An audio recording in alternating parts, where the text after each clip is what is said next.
I've been through 4 major recession scares in my lifetime, and the mainstream media hyped it all up. You know what? I graduated college during the worst financial crisis we had in our lifetimes, the 2008 financial crisis. It was the worst job market in our lifetimes, and that's when I graduated. So you know what, mainstream media? I think these headlines are nuts, because you know what the mainstream media wasn't telling me in 2008? They didn't tell me buy stocks when they're crazy, crazy low. And they didn't tell me that the Federal Reserve was going to invent this thing called quantitative easing that was going to basically help mitigate the recession, which was really bad. Don't get me wrong. It took a few years to get out of there. Sorry, I'm being dramatic with my voice, so forgive me. It's for drama purposes. But for real, like, they should have been telling me so many people got rich buying the stocks when they were that low. And then when quantitative easing started, what happened eventually to those stocks? They went, gosh. They went freaking crazy high. While people are still looking for jobs, Wall Street people were making a crap ton of money. Which, oh, by the way, which is probably why we had a lot of those protests and sit-ins on Wall Street, right? They weren't too happy about it. So here's the thing. I definitely think this tariff war is going to settle at some point, because in the end, we need China and China needs us. The rest of the world needs us too. We are the largest consumer in the world. And yes, America does still build things. Not as much as we used to, unfortunately. I actually do agree with that, and I empathize with that. I am a small business owner. I would love to build some stuff in the United States. I've tried building some stuff in the United States. But sometimes it's difficult for some of the things that we need. We build some amazing things here. Other things we used to and we don't anymore. So I get the argument. But I also get the understanding of why people are extremely frustrated of what's going on. But you know what? I truly do believe. I believe that the Trump administration has a plan. I'm not even saying I'm pro-Trump. I'm just saying that they have a plan, because you have Lutnick and Bissett, the Secretary of Treasury and the Commerce, that are staying with Trump and advocating for what he's doing. So that tells me something. You got smart people around Trump. And I also believe Trump is very smart too. Whether you agree with Trump or not, that's not the issue. He's not dumb. He won the presidency.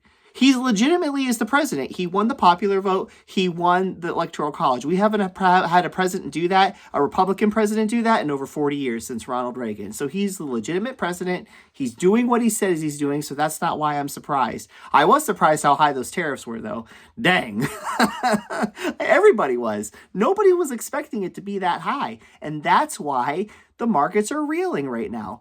But we have every scenario, we have every incentive to make sure that this goes well, that we get some negotiations out of it. I really do believe that, because we all need each other. You know what? Nobody wants us to go through a depression or a terrible recession. And here's the thing, and here I'm going to take a step back and I'm going to talk calmly now. I'm going to tell you some things that I think are good for the United States. The United States dollar is still the standard around the world. We can argue whether that's not going to be the way in the future, whatever, but regardless, for right now, it is. The Bretton Woods Agreement basically guarantees that people prefer the dollar over the euro, over the yen, over every other currency. And we also have the ability to print money out of thin air as a result of that. And we have quantitative easing. And I really do believe inflation is going down. And yes, tariffs can be inflationary, but if you go on trueflation.com, which has, I think, don't quote me, but I think over 13 million real-time data points, yeah, it's saying right now, as of, Sunday night, that we're at 1.2-ish inflation for the U.S. index, 1.2% inflation. We are well below the 2% goal, according to Trueflation, that Jerome Powell is looking for. And we know that the Federal Reserve often is lagging. So you know what? I just think there's a lot going for the United States. There's no reason they can't start quantitative easing right now. There's no reason they can't start printing those money printers. And historically speaking, what ends up happening over time, yes, sometimes when they start quantitative easing, the markets go down a little bit, but oftentimes it starts going up, especially over the long run. So I'm not concerned. This is the only thing that's holding us back, are these tariffs. So let's see what happens. Let's keep cool heads.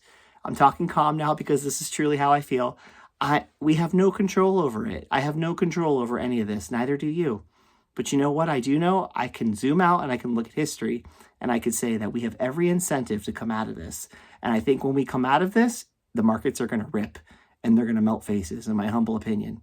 It's probably going to be like Indiana Jones in the movie where they open the Ark and then all the Nazis, their faces melt off.